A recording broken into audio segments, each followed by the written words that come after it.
యమున బాధపడుతూ లక్ష్మితో ఇలా అంటూ ఉంటుంది. అమ్మ లక్ష్మి, నువ్వు బాధపడకమ్మా అంటే, నేనే కదమ్మా అందరినీ బాధ పెడుతున్నాను, నా వల్ల తప్పు జరిగింది, మీరు కూడా నన్ను క్షమించండి అని అంటే, అప్పుడు యమున ఇలా అంటుంది. నీ వల్ల తప్పు జరగటం ఏంటమ్మా, నువ్వు ఏ తప్పు చేయలేదు అని అందరూ అర్థం చేసుకోలేక నిన్ను బాధ పెడుతున్నారు అని అంటూ ఉంటే, లక్ష్మి నన్ను మీరు అర్థం చేసుకున్నారమ్మా, నేను ప్రాజెక్ట్ కోసమే చేశాను అంటే, నాకు తెలుసు లక్ష్మి నువ్వు అందరి కోసం ఆలోచిస్తావు, విహారి కోసం ఆలోచించి ఇంకా నష్టపోకూడదని నువ్వు ఈ ప్రాజెక్ట్ చేసావు, అంతేకాని నువ్వు కావాలని తప్పు చేయలేదని నాకు తెలుసమ్మా అని అంటూ యమున అంటుంది. అప్పుడే ఆయన కుటుంబం కోసం చేసిన దానివి నీ గురించి నేను తప్పుగా ఎలా అనుకుంటాను అని అంటే, అప్పుడే లక్ష్మి అంటుంది. అవునమ్మా, నా కుటుంబం అనుకుని అంతా చేశాను, కానీ అందరూ ఇలా తిడతారని ఆలోచించలేకపోయాను అని లక్ష్మి అంటుంది. సహస్ర వచ్చి ఆ మాటలు విని సీరియస్గా గొడవ చేస్తూ ఉంటుంది. ఏంటే ఎక్కువ చేస్తున్నావేంటే, నీ కుటుంబం ఎలా అవుతుంది అని అంటూ సీరియస్గా గొడవ పడుతూ ఉంటుంది. నీ కుటుంబం కాదు ఇది మా కుటుంబం అని అంటూ తిడుతూ ఉంటుంది. అలా తిట్టేసరికి ఇక అప్పుడే బాధపడుతూ లక్ష్మి అక్కడి నుంచి వెళ్ళిపోతుంది. అప్పుడు యమున కూడా బాధగా సహస్రతో ఇలా అంటుంది. ఎందుకు సహస్ర, పాపం లక్ష్మిని అలా తిడతావు, ఎందుకు బాధ పెడతావు అంటే, చూడండి మీకు నా బాధనే కనిపిస్తుంది లేదు, మీ అందరి బాధలు నేను అర్థం చేసుకోవాలి, అది దాని కుటుంబం ఏంటి అని గొడవ చేస్తుంది. యమున కూడా అక్కడి నుంచి వెళ్ళిపోతుంది. ఆ తర్వాత విహారి బయట నుంచొని బాధపడుతూ ఉంటాడు. అక్కడికి పండు వచ్చి బాధగా ఇలా అంటాడు. విహారి బాబు గారు, మీరే లక్ష్మమ్మని అర్థం చేసుకోవాలి, పాపం లక్ష్మమ్మకి అందరూ బాధ పెడుతున్నారు, అందరూ తిడుతున్నారు, కానీ అసలు విషయం తెలియక అందరూ లక్ష్మమ్మని చాలా బాధ పెడుతున్నారు, మీరే అర్థం చేసుకొని తనని సంతోషంగా చూసుకోవాలి, మీరే ఏదో ఒకటి చేయండి బాబు, ఈ సమస్యకి పరిష్కారం చెప్పండి అని అంటూ పండు చెప్తాడు. అప్పుడు విహారి కూడా, నాకు కూడా తెలుస్తుంది పండు, లక్ష్మి నా వల్ల చాలా బాధపడుతుంది, నేను లక్ష్మి కోసం ఆలోచిస్తున్నాను, తన కోసం చాలా బాధపడుతున్నాను, ఏం చేయాలో తోచట్లేదు అని అంటూ విహారి అంటాడు. ఆ తర్వాత విహారి ఇలా ఆలోచిస్తాడు. లక్ష్మికి నా వల్ల ప్రతిసారి సమస్య వస్తుంది, నేను తనని దూరం చేసుకోలేకపోతున్నాను, కానీ అందరికీ ఇంట్లో నచ్చ చెప్పలేకపోతున్నాను కూడా, అందరికీ నచ్చ చెప్పి అందరూ బాగుండేలా, అందరికీ అర్థమయ్యేలా లక్ష్మితో బాగుండటానికి చెప్పాలి, అంటే లక్ష్మి నా భార్య అని కూడా చెప్పాలి వీళ్ళకి అని విహారి అనుకుంటాడు. అలా అనుకున్న తర్వాత విహారి ఇలా సీరియస్గా ఆలోచిస్తూ ఉంటాడు లక్ష్మి కోసం. ఆ తర్వాత లక్ష్మి ఇంట్లో ఉండి అటు ఇటు తిరుగుతూ పనులు చేస్తూ ఉంటుంది. ఇంకా యమున, పద్మాక్షి ఇంకా సీరియస్గా పద్మాక్షి ఏమో లక్ష్మి గురించి ఆలోచిస్తూ ఉంటుంది, ఏదో ఒకటి చేయాలి అనేసి అనుకుంటూ ఉంటుంది. ఆ తర్వాత ఇంకా లక్ష్మి బయట ఉన్నప్పుడే విహారి లక్ష్మికి ఫోన్ చేస్తాడు.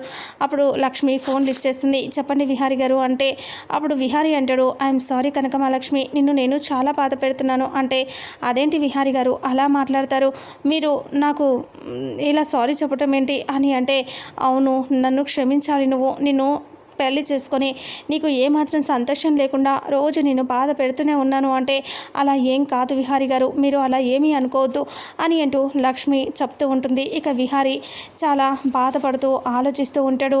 ఇంకా విహారి ఇలా అంటాడు, ఈ సమస్యకి త్వరలోనే పరిష్కారం చెప్తాను లక్ష్మి అని అంటాడు. అలా అంటే ఇంకా లక్ష్మి ఆలోచిస్తూ ఇంకా సరే అని చెప్పి ఫోన్ పెట్టేస్తుంది. విహారి ఇంటికి వస్తూ ఇలా అనుకుంటూ ఉంటాడు, లక్ష్మి గురించి ఇంట్లో వాళ్ళందరికీ చెప్పాలి అనేసి. ఇంకా సహస్ర ఏమో పెళ్లి గురించి అంటే లక్ష్మి గురించి కనుక్కోమని వాళ్ళ ఫ్రెండ్కి చెప్తుంది కదా, పోలీస్ ఆఫీసర్కి, తనకి ఫోన్ చేస్తుంది. ఏంటి ఆ లక్ష్మి గురించి కనుక్కున్నావా అని అంటే, కనుక్కున్నాను, తనది రాజమండ్రి అని తెలిసింది, అయితే మీ బావ కూడా ఒకసారి అక్కడ వచ్చాడు అని ఆ విషయాలు కొన్ని బయటపడుతున్నాయి అని అంటూ చెప్తే, అవునా మా బావ కూడా రాజమండ్రి ఒకసారి వెళ్ళాడు, లక్ష్మి ఊరు అదే, అయితే మా బావ అక్కడికి ఎందుకు వెళ్ళాడు, అక్కడ కంగారుగా కూడా కనిపించాడు అని ఆ విషయాలన్నీ గుర్తు తెచ్చుకుని సహస్ర ఆలోచిస్తూ వాళ్ళ ఫ్రెండ్తో మాట్లాడుతూ ఉంటుంది. సరేలే మీ బావ గురించి కూడా కనుక్కోమంటావా అని అంటే, మా బావ గురించి కాదులే, ఆ లక్ష్మి గురించి ఫస్ట్ డీటెయిల్స్ అన్నీ కనుక్కొని నాకు ఇన్ఫర్మేషన్ ఇవ్వు అని సహస్ర చెప్తుంది. సరేనంటూ ఫోన్ పెట్టేశాక సహస్ర ఇలా అనుకుంటుంది, అసలు మా బావ అక్కడ ఎందుకు వెళ్ళాడో ఏంటో అని అనుకుంటుంది. ఆ తర్వాత లక్ష్మి ఇలా ఆలోచిస్తూ ఉంటుంది, ఏదో ఒకటి అసలు ఇంట్లో గొడవలకి సమస్యలకి అన్నిటికీ నేనే అడ్డుగా ఉంటున్నాను, ఏదో ఒక పరిష్కారం వెతకాలి అని లక్ష్మి ఆలోచిస్తూ ఉంటుంది. ఇంకా విహారి ఏమో ఇంటికి వచ్చేస్తాడు. లక్ష్మి విహారి ఇద్దరు ఇంకా లక్ష్మి బయట ముగ్గు వేస్తూ ఉంటుంది, పనిచేస్తూ ఉంటుంది.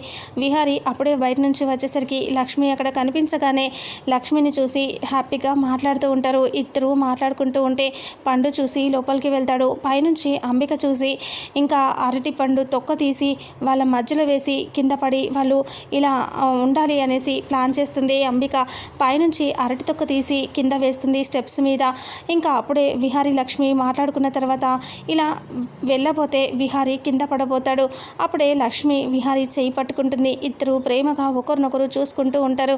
అప్పుడే అంబిక వచ్చి సహస్రని కింద ఏదో పని చెప్పి విహారీ వచ్చాడనో పిలిచాడనో చెప్పి కిందకి పంపించేస్తుంది. సహస్ర కిందకి వస్తూ ఉంటే పండు ఎదురుగా వెళ్ళి అమ్మో సహస్రమ్మ గారు వస్తున్నారు, ఇప్పుడు కానీ చూశారు అంటే అస్సలు ఊరుకోరు, ఏం చేయాలి అని ఆలోచించుకుంటూ టెన్షన్గా పండు ఎదురుగా వెళ్ళి ఎక్కడికి వెళ్తున్నారమ్మా అంటే బావ కోసం అంటే లోపలే ఉన్నారు, మిమ్మల్ని రమ్మని చెప్పారు అంటే అవునా అని చెప్తే అవును పైన ఉన్నారమ్మా అని చెప్పగా సహస్ర ఇక అప్పుడే అక్కడ నుంచి పైకి వెళ్ళిపోతుంది. పండు టెన్షన్గా బయటికి చూస్తూ ఉంటే లక్ష్మి విహారీ ఇద్దరు ఒకరినొకరు చూసుకుంటూ ఉంటారు.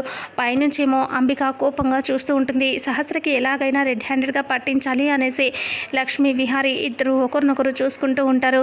ఇక సహస్ర ఏమో గొడవ చేస్తూ ఉంటుంది. వాళ్ళ అమ్మ వాళ్ళకి ఫోన్ చేసి ఇలా అంటూ ఉంటుంది, అసలు మీరు ఎక్కడ ఉన్నారు, మీరు తీర్థయాత్రలు అక్కడ ఇక్కడ తిరుగుతూ ఉంటే నా కూతురికి పెళ్లి చేస్తానని చెప్పి ఇక్కడికి నన్ను రప్పించి ఇంట్లో పెట్టి మీరు తీర్థయాత్రలకు తిరగని అంటూ గొడవ చేస్తుంది.